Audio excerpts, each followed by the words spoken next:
Hello, my name is Bruce Sawalski. I am author of Canadian Wilderness Survival and the Chief Instructor of the Boreal Wilderness Institute. And today I would like to talk about the Winter Boreal Survival Course. If you want to learn real survival skills that you need when you're stranded, well then please like this video, support my YouTube channel, but more importantly, come out to the wilderness with us and take training. So the Winter Boreal Survival Course is a one-of-a-kind, world-class, and professionally taught modern winter survival training course. It is the second part of our 2-day online survival course seminar, making this 7 days of an incredible Canadian winter wilderness survival training. This course was formerly called the Complete Wilderness Survival Course, and here at the Boreal Wilderness Institute, we've been teaching this course successfully and yearly since 1995, other than 1 year off with COVID. So this 5-day Boreal Winter Survival Course emphasizes what? More importantly, it emphasizes fire lighting, fire management, a skill is rarely taught on survival courses, and winter shelter building, knife craft, proper survival tool use, dealing with the winter forest, useful winter forest resources, cooking fires, and melting snow will be practiced and learned. This is a survival course you need to gain confidence in modern wilderness survival techniques that can be used quickly anywhere in the Canadian wilderness or in any of the circumpolar boreal environments. So this course allows you to develop and practice winter survival skills in a high level, but in a relaxed, hands-on learning atmosphere. We spend 2 days in the classroom on the online survival course seminar, learning the basic skills you need, making sure that you're properly prepared mentally and properly prepared with the right equipment to go out into the Canadian wilderness. So this course allows you to take the challenge of the Canadian wilderness in winter over multiple days and nights. Participants on this course will build at least 5 different winter survival shelters and sleep in at least 3 different ones. You'll learn to use various tools, including using and sharpening Scandi blade survival knives. Firecraft practice and will be extensive and will emphasize the use of natural tinders and mastering the use of the ferro rod as a means to light fire. So one of the things we really believe in is using ferro rods to a much higher level of skill. So you can light natural tinders, you can light twig bundles, you can light up a candle, and you can do it well. So this is one of the things that we'll teach you to do well. And what happens? Well, we spend 3 days in base camp learning those basic skills. Every single night, working with a new shelter, dealing with fire management, and learning the skills you need in a practical way. On day 4, we'll leave base camp on foot. We'll build a new rustic camp and spend the night in different terrain with minimal equipment. In our boreal forest travel, of course, you'll get the chance to do what? See the different locations and forest aspects and slopes that make such a difference in camp selection. Here, of course, in this second camp, you will prove to yourself, not just to the staff of this course, that you can survive and thrive if stranded. If you register for this course, of course, you do have to take the 2-day online survival course seminar previously and read the book Canadian Wilderness Survival before the course starts. We have an extensive and very, very high quality syllabus with this course. As you see here, we cover the skills that you need, and I'll give you a quick breakdown just in terms of what basically happens on day 1 to 5. So day 1, you walk out to base camp, all your briefings and safety training is done. We deal with knife handling, the useful trees of the boreal forest, some of the useful plants. We start building wooden tools, including a baton, a staff, and various other small tools that we'll use throughout the week. We also teach you to use a bow saw, safe felling of deadfall trees. Night 1, you're going to build a single super shelter. We also deal with campfire setup, building a 4-finger bough bed, lighter use standard and survival twig bundles, collecting the wood you need because you're going to need wood for the night. That's part of what you're going to learn.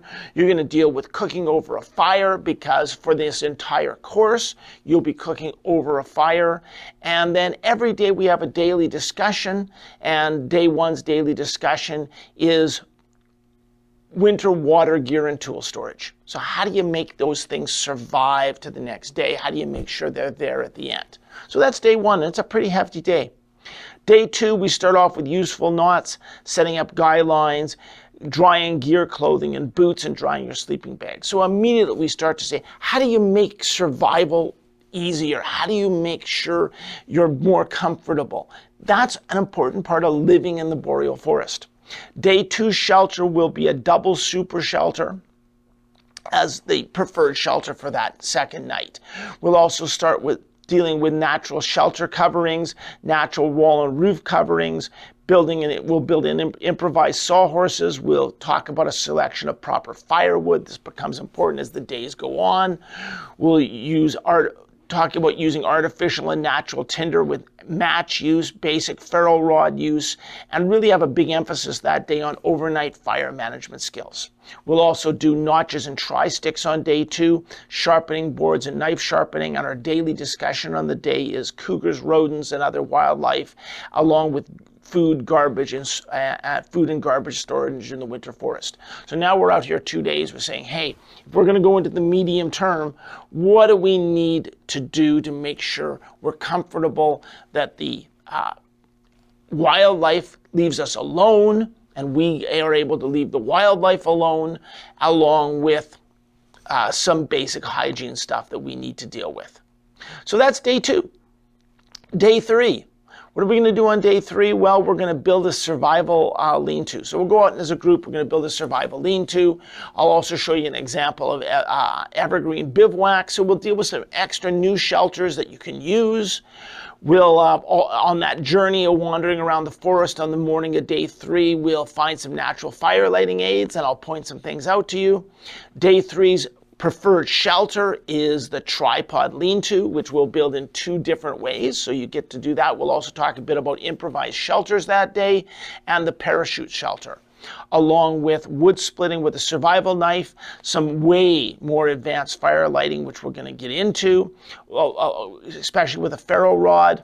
We'll deal with the no evergreen fire, which means no evergreen, no birch. That's going to be a big challenge. We'll build some cooking cranes. We'll collect and melt snow that day. We'll collect natural cordage and make natural cordage. And our daily discussion that day will be safe and realistic survival hunting, trapping, snaring, and bush scavenging in the boreal forest.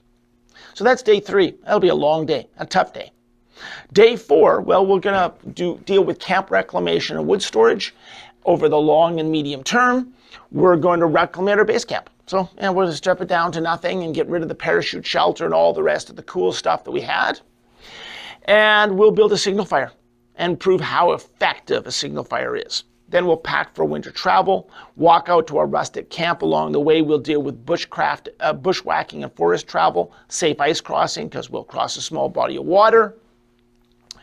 We'll deal with safe use and identification of north and south aspects of slopes, and survival camp locations in the boreal forest, which you as a group will get to pick. And one of the things about this course is it's small group activities. Our maximum number of students in any Winter Boreal Survival Course is 8. Normally we cut it off at 6, so it's 3-to-1 or maximum 4-to-1 as an instructor ratio. We'll deal with no trace fires on day 4. Our night 4 shelter will be an improvised shelter with very limited material. And our daily discussion that day is winter equipment and survival gear for safe travel. And so we'll deal with what we as the staff will be carrying around or had carried around all week and deal with that. And that's day 4. And day 4 will leave you in a new camp that you will have built from scratch with the forest around you and almost no extra gear and equipment. Other than, your sleeping bags and the stuff that you have out there in clothing. But very limited tools and incredibly limited shelter material. So that's day 4. So day 5, well, we're going to reclimate the rustic camp. Then we're going to use some of the boughs that you used to build your shelter and build your bough bed and build them into an improvised snowshoe, the 15-minute snowshoe. We'll then walk back across a water body, get used to using these snowshoes, see how well they'll work out for you. We'll do a final fire lighting exercise, which will be a tough exercise. And the daily discussion that day is winter survival in the Boreal. And lastly, we'll come back and to our original starting point where you stored your vehicles, and we'll have a debrief and we'll hand out certificates because you will now have earned your wilderness survival certificate from the Boreal Wilderness Institute. So that's the Winter Boreal Survival Course. 5 days of intense, one-of-a-kind, world-class boreal survival training. So I hope you come out. I hope you enjoy this training course and you come out and learn from us. Again, it is a limited course. There is only 2 sessions of it a year, and that's it. It runs only twice, and it's a 5-day course. So if you like this life-saving survival knowledge you find on this channel, please support it by liking this channel, sharing the video, and following me on Twitter and the Boreal Wilderness Institute on Facebook. Thank you, stay safe, and if you're stranded in the wilderness, then remember, just stop and survive.